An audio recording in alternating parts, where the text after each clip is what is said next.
Shalom à tous. Imaginez que vous deviez prendre la mer. Donc, vous vous rendez au bord de l'eau et vous voyez le temps qu'il fait, la météo, les courants, et ainsi de suite. Et puis, vous prenez la mer en fonction de cela. Et bien évidemment, il va se produire autre chose, c'est ce qui va se passer sur votre bateau. Comment est-ce que vous allez réagir à l'intérieur de votre bateau par rapport aux éléments? On peut aussi prendre un autre exemple, mais celui-là fonctionne mieux. Cette parabole fonctionne mieux comme quelqu'un qui doit réaliser une recette, faire quelque chose. Il rentre dans un marché ou dans un magasin, il fait ses courses, puis il le ramène à la maison, puis il essaye de faire la chose, d'entreprendre. Donc il y a deux rapports. Le rapport à ce qui est devant nous et le rapport à ce qui est à l'intérieur de nous. C'est pour ça que la parabole du bateau fonctionne mieux.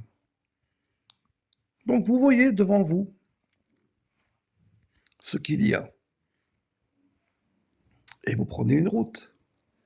Et en fonction des éléments et aussi de votre préparation de votre bateau, ce qu'il y a dans votre bateau, il va se passer un certain nombre de choses dans votre bateau. Mais sur cela, il y a un troisième aspect. Et là, la deuxième parabole peut aussi fonctionner très bien. C'est l'objectif que vous aviez. On le dit en français, dans un bon français très simple, est-ce que ça le fait, est-ce que ça le fait pas? Imaginez que vous deviez réaliser quelque chose, une recette, je ne sais pas, une réalisation.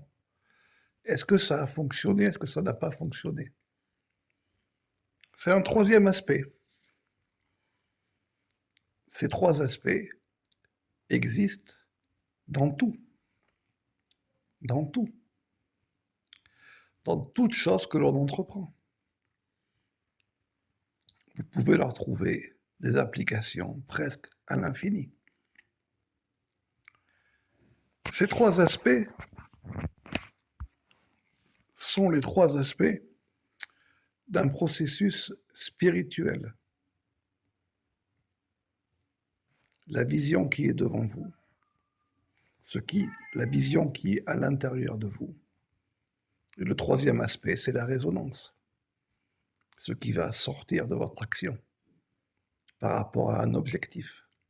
L'avez-vous atteint ou pas atteint? Et dans quelle mesure est-il atteint ou pas atteint du tout? Est-ce que ça va sonner ou pas? Est-ce que ça va résonner ou pas? Ce sont trois visions.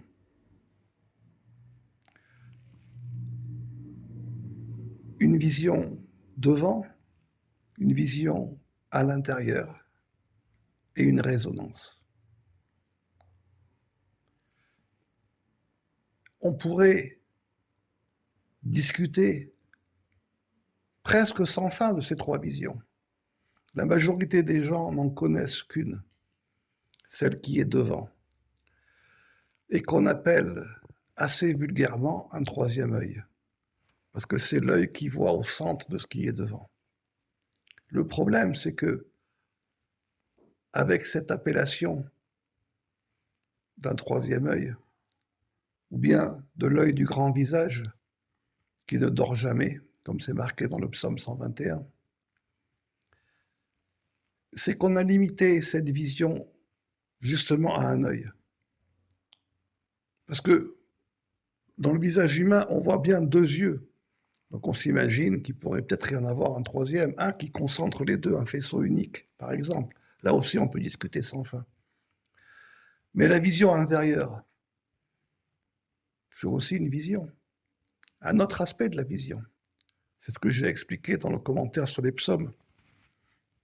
Mais c'est un autre aspect par rapport à la corde d'argent. Et la résonance en est encore un autre. Donc, là aussi, la résonance, c'est un aspect qui est peu connu, mais qui est l'essentiel. Comme j'ai dit, si les hommes avaient conscience de la résonance, Ils ne chercheraient pas la vision qui est devant eux. Ils s'attacheraient à la résonance, parce qu'elle inclut tout. Tout. Mais un vrai sage, lui, est capable de vision, il est capable de voir si quelqu'un peut être en résonance ou pas. Mais c'est un autre sujet. Mais pour revenir à ce qu'on a dit, à ces trois aspects, ces trois visions, on pourrait en effet en discuter pendant de nombreuses heures, mais je n'y tiens pas. Vous savez où nous sommes. Vous avez l'adresse mail. Envoyez votre demande au secrétariat et on verra si vous y êtes prêt. Si vous pouvez prendre la mer, si vous pouvez prendre la route. Déjà, si vous pouvez venir jusqu'à nous. Et on verra dans quelle mesure on pourra vous délivrer une suite à cet enseignement.